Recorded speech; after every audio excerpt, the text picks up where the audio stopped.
70,000 আগুনের শেকল দিয়ে টেনে হাসরের ময়দানে উপস্থিত করবে। মানুষগুলো সচক্ষে জাহান্নামকে দেখবে। জাহান্নাম একটা বিকট তারা আগুনের গর্জন, তীব্র আগুনের যখন একটা গর্জন উঠবে, আল্লাহর কসম নবী বলছে পুরা হাসরবাসী তখন চিৎকার দিয়া বলবে, ইয়া রব্বি নাফসি নাফসি, হে মাওলা আমাকে বাঁচান, আমাকে বাঁচান। এই প্রথম হাসরবাসী কথা বলবে।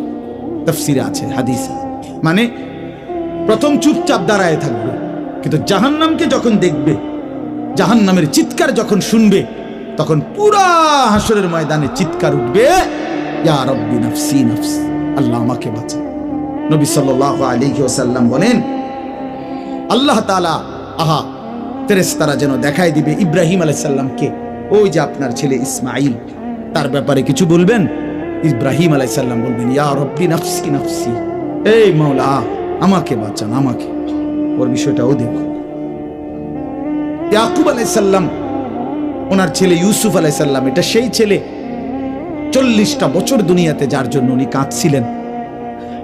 ফেরেশতারা বলবো, ওই যে ইউসুফকে দেখা যায়, তার ব্যাপারে কিছু বলবেন। ইয়াকুব আলাইহিস সালাম বলবেন, ইয়া রব্বি নাফসি নাফসি, এই মাওলা আমারে বাঁচান, আমার। ওটা বুঝো। অজি আয়াউমা ইদিন বিজাহান্নাম, জাহান্নামকে হাসরের ময়দানে আনা হবে বন্ধু। বিষয়টারে তুমি আমি খামখেয়ালি মনে করো না বাপ। এতগুলো কোরআনের আয়াত মিথ্যা হইতে পারে না।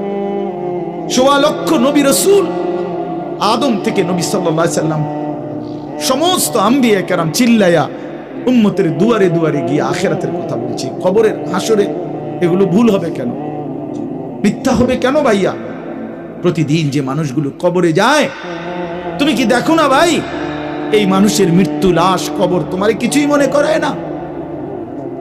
জলজ্জান্ত যে মানুষটা তোমার আমার চোখের সামনে হাঁটতো, চলতো, ফিরতো, খাইতো, ঘুমাইতো, দোকান করতো, বাজার করতো, কত কথা বলতো, আজ এত মানুষ জানা যায় উপস্থিত, কতজন কত কথা বলতেছে, কিন্তু খাটিয়ার ওই লাশ, সে তো আর কথা বলে না।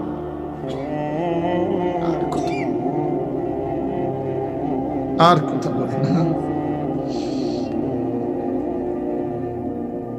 আমি তো আমার বাবার লাশ দেখছি, আমার বাপ সারা জীবন দেখতাম,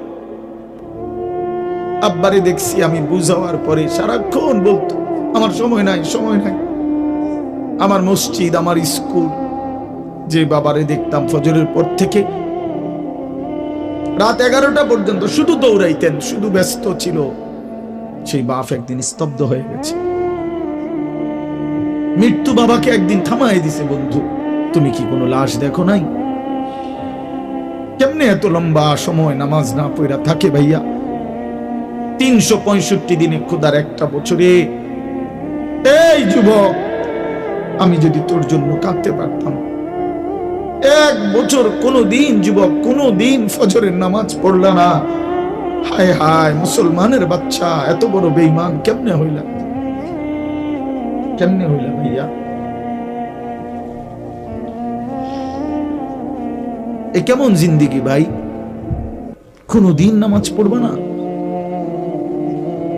একজন মুসলমান 30 বছর মিথ্যা বলে,